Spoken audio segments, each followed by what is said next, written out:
নন্দকুমার সমবায় নির্বাচনে গেরুয়া ঝড়। পূর্ব মেদিনীপুর জেলার নন্দকুমার শেওড়াবেড়া জলপাই উত্তরপল্লী সমবায় কৃষি উন্নয়ন সমিতির নির্বাচন ছিল আজ, অর্থাৎ রবিবার সকাল থেকেই কড়া পুলিশ নিরাপত্তার মধ্য দিয়ে ভোট গ্রহণ প্রক্রিয়া চলে। জানা যায় মোট আসন সংখ্যা 50টি। তৃণমূল এবং বিজেপি একে অপরের সঙ্গে প্রতিদ্বন্দ্বিতা করে। ভোট গ্রহণ প্রক্রিয়া চলে দুপুর 2টো পর্যন্ত। তৃণমূল কংগ্রেস 12টি আসনে জয়লাভ করে এবং বিজেপি 38টি আসনে জয়লাভ করে। ফলাফল ঘোষণার পর গেরুয়া আবির মেখে বিজয় উল্লাসে মেতে ওঠে বিজেপি কর্মী সমর্থকেরা। বিজেপিরা অভিযোগ করেন এই সমবায় সমিতিতে এর আগে দুবার নির্বাচন ঘোষণা করেও বিভিন্ন চক্রান্ত করে নির্বাচন বন্ধ করে দেওয়া হয়। পরে হাইকোর্টের দ্বারস্থ হয় বিজেপি। হাইকোর্টের নির্দেশ মেনে রবিবার দীর্ঘ টালবাহনার পর নির্বাচন হয় এবং বিজেপি জয়লাভ করে। 2026-এ বিধানসভা নির্বাচন, তার আগে নন্দকুমারের সমবায় নির্বাচনে উড়ল গেরুয়া আবির। নন্দকুমার থেকে নিজস্ব প্রতিনিধি সংবাদ কর্নার।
আমাদের মতিলাল চক উত্তরপল্লী সমবায় নির্বাচনে মোট 50টি আসনের মধ্যে আমরা 38টিতে জয়লাভ করেছি ভারতীয় জনতা পার্টি এবং 12টি আসনে টিএমসি লাভ করেছি।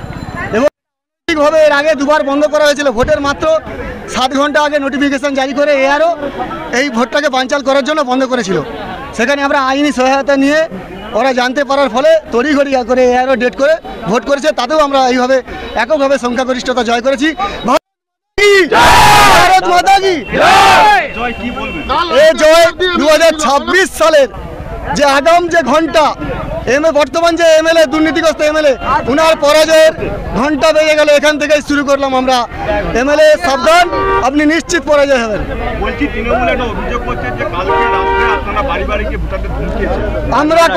আমরা কোনো আমাদের কোনো সংগঠন, এটা ভারতীয় জনতা পার্টি সংস্কৃতির পার্টি, ধমকানি চমকানির পার্টি ভারতীয় জনতা পার্টির নয়।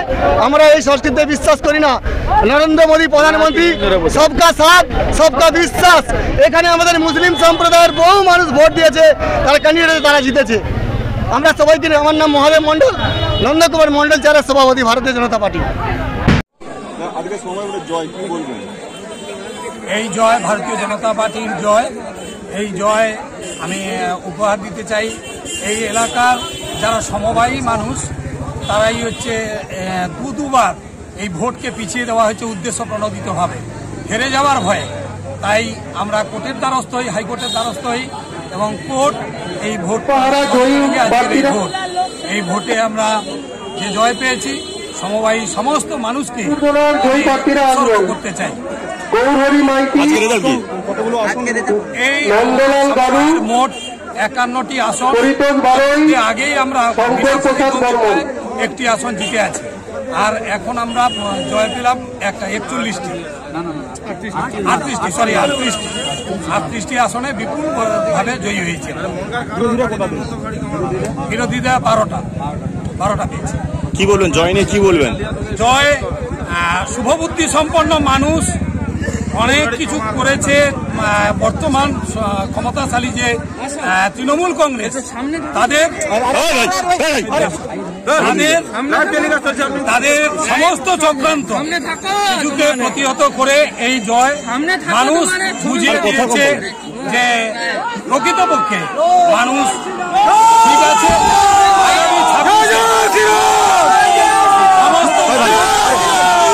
সমস্ত মানুষ আমাদের ভারতীয় জনতা পার্টিকে বিপুলভাবে জয় করবে। সুরেন্দ্রবাবু এই ভোটকে আমাদের এই যে কেস অনেকদিন টালবাহানোর পরে শুভেন্দুবাবু জানতে পেরে এই কেসে আমাদেরকে তিনি সহযোগিতা করেছেন, বিল্লদল ভট্টাচার্যকে দিয়ে তিনি কেস জয়ী করেছেন এবং সেইভাবেই নির্বাচন আজকে সুসম্পন্ন হলো।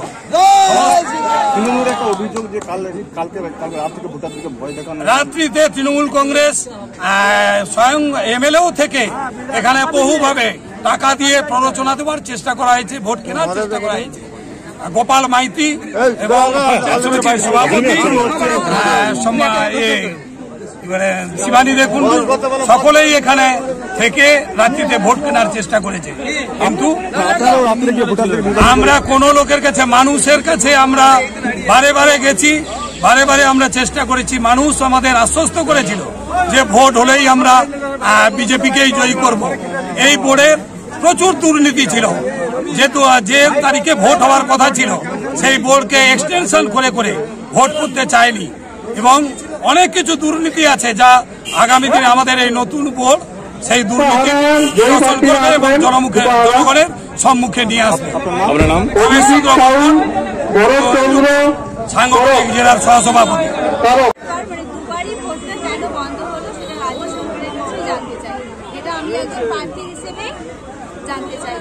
আজকের এই জয় নিয়ে কি বলবেন? সত্যি খুব ভালো হয়েছে, এটা দরকার ছিল অবশ্যই, কারণ দুবার ভোটটা বন্ধ হয়েছে। তারপর আমরা চাইছিলাম যে সুস্থভাবে ভোটটা হোক, কিন্তু আমাদের যেটা চাওয়ার ছিল যে ভোটটা শান্তভাবে হয়েছে। সমবায় পরিষেবা দেওয়ার ক্ষেত্রে কতটা অসুবিধা হলো আপনার? অসুবিধা এখনো তো আমরা সবেমাত্র জয়ী হলাম, এরপরে টাকা নয় তৃণমূল করছে সেটা বলো। নাম